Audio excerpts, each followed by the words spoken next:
Welcome to Reasonable Reviews. Today we're going to take a look at a game called Steredenn.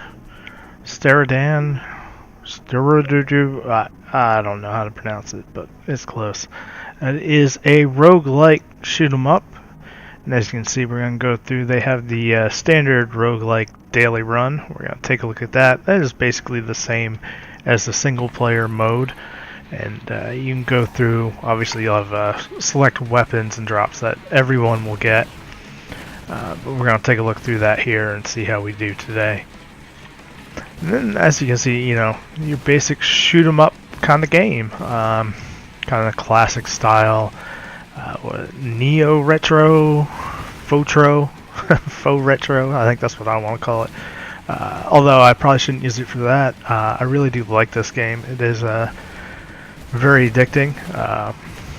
It is randomly generated, of course, like all roguelikes should be. Now, the amount of random generation on this, however, seems to vary. You will see a lot of the same stuff, in my opinion anyway, as you play through. Same combinations of enemies and stuff. Probably do a little better in that regard, but it's not by any means bad. There are quite a few different levels and backgrounds. There's some cool little Easter eggs in the backgrounds. We'll see one in a bit. Here is one of the bosses, by the way, as I'm blabbing away. We got homing missiles, which are nice, and just kind of basic evasion, or lack of evasion in my case. You go through, you can only get health at the end when you beat a boss, which is good to restore you, but also you get to pick some perks as you go along. You only get to pick one out of those, so choose wisely. And there are multitude of different weapons that you can choose from. Like I said, here you can see the homing missiles, along with the little mini rockets, which is an upgrade that we just got. There are also regular bullet weapons, energy weapons like lasers. There's even a energy boomerang, which is quite fun. And what else is there? There are flamethrowers.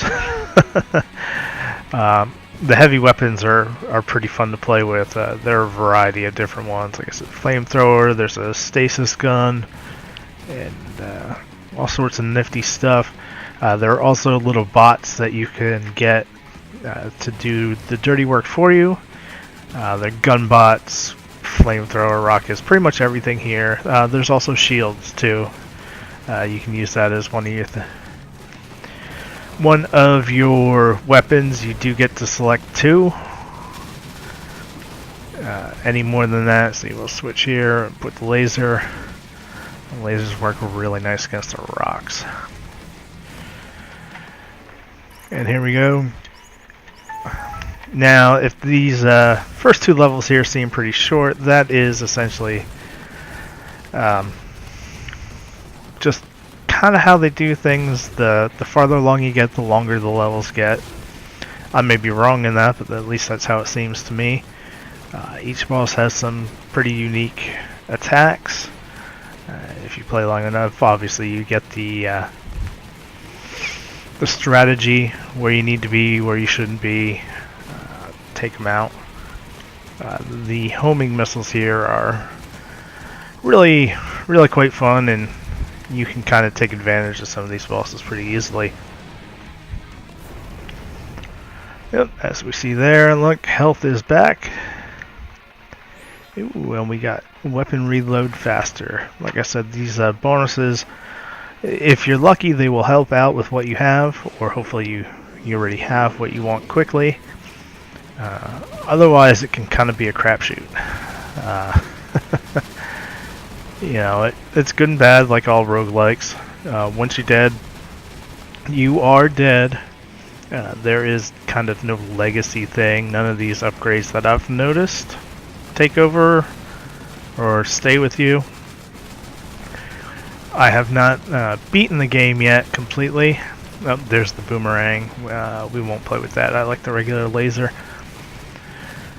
But I have not finished it off yet, but you know, a lot of these roguelikes, especially the really good ones, at least in my opinion, usually take quite a bit of time before you can beat them the first time.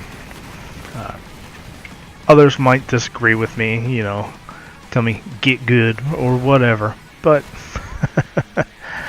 you know, if you spend 30 hours on something and to finally beat it one time, you know, that's sort of not unreasonable for this genre. Certainly keeps you addicted, keeps you wanting to play more. The best part I think about this is there isn't a whole lot, to me anyway, of frustration factor. The game seems pretty fair. Hard, but fair, which is really what you're looking for in a roguelike. Unless you just like to be tortured. You know, some games really seem like, you know, that they're hard for the sake of being hard and no other reason. And, you know, random number generation, which pretty much will screw you. That's not the case in this game. Yeah, things can definitely get tougher. There are some levels which can be really tough. There's one where you're under a laser attack for parts of the level, and there's lasers just shooting across the screen. That one's rough. You know, there's asteroid fields and stuff, and other obstacles which will add multipliers to your score for that level. And I am just blowing through these bosses right here. This is I've gotten some really good combos here with this gun. And let's see, what do we got? Shockwave, which is another weapon that'll take out all the projectiles on the screen. Very handy. Sometimes better than others. More handy as you get along further. And we can see now that we are, 3-4 levels in, things are starting to pick up here. You know, you can see the enemies are starting to spawn faster, harder ones are showing up. Now that's what I was talking about, kind of with the randomization. It's there, it's not exactly the same every time, but it doesn't really feel a lot like it's completely random. I don't know if that really matters, to be honest with you. I personally would like it to be a little more random. Maybe it's just me being cynical, but you know, certain levels will seem to spawn the same kind of enemies every time. It's just a minor complaint. It's not really a big one. It still is quite fun. I will give it that. And you can see here we are just mowing down stuff here in the daily run, which is nice. Maybe we'll get a decent score. It's still early enough. There's still 12 hours, I think 12-13 hours left to the next one. Oh, and that's Jaws. That's really cool. There are melee weapons called contact weapons in here. Jaws are exactly what they say they are. They're big metal jaws. There's also a drill and what else is there? A saw blade. You know, all sorts of cool stuff. Swords. Yeah, but you know, they make for interesting gameplay.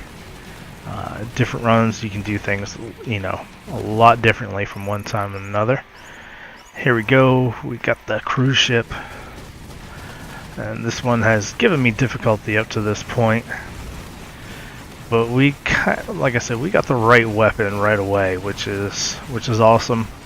Yeah, that's one of the things about the roguelikes. You never know what you're gonna get. Sometimes you can get crap stuff for a long time and be stuck with it. Certain weapons would make this fight extremely difficult, as you can see.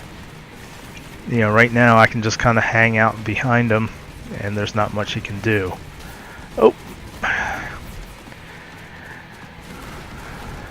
Running into things is never a good idea. Oh, and a laser.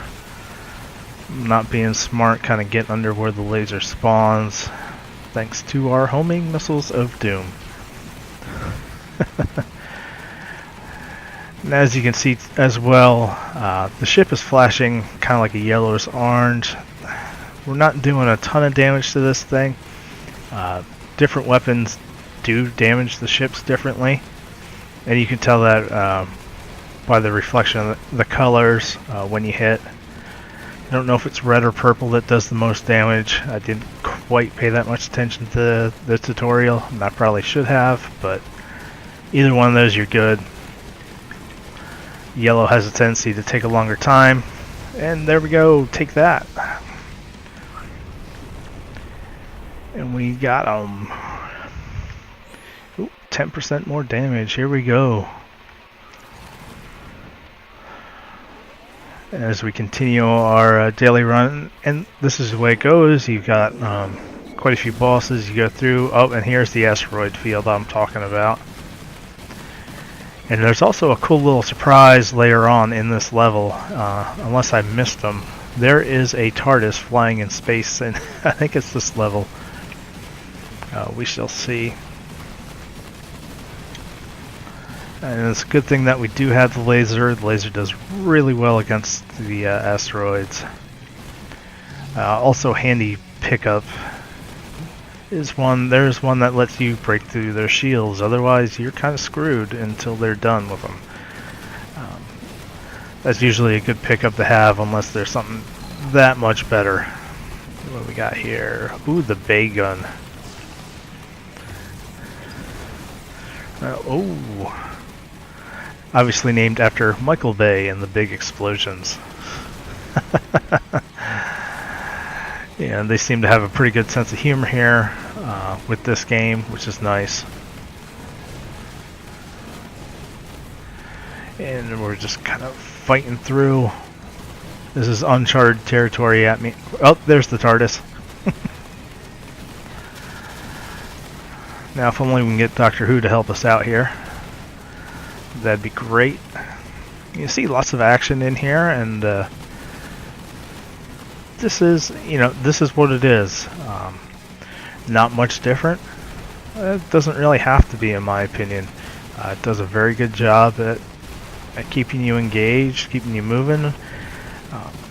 Only real complaints I have about the game, and they're very minor, is like I said, I think the randomization can be a little bit better. The only other thing is, and this is personal, I know some folks really like a lot of speed. There are no speed upgrades. And the ship is a little slow in my opinion. I think if it was even like 2%, 5% faster, it could change the game a lot. But you're playing with slow ship. That's the way it is. Takes some getting used to. Just a minor thing. I probably would like to see some kind of speed upgrade in the future. Here we go. Let's see if we can get this guy. This is our first time fighting him, so. And here you can kind of see the weakness of the homing missiles. A boss like this that spawns other ships, is it'll focus on one, so you got to kind of angle yourself towards these ships. Oh, see, we're getting too many of the other ones up here. I probably should have brought out my laser and mowed these things down. Oh, the end. Let's see what we did. You see there are two more other bosses after that one. Ooh, rank 23, excellent. Well, there you have it, folks. I'll shut up for now. That is Steredenn, whatever. There you have it. I hope you've enjoyed this review. If you get a chance, I would recommend picking this one up. It's quite a bit of fun. Even if you're not into the shoot 'em up thing and like roguelikes, it's very good. So there you have it, folks. Have a good day, and if you like this, please subscribe. Thank you.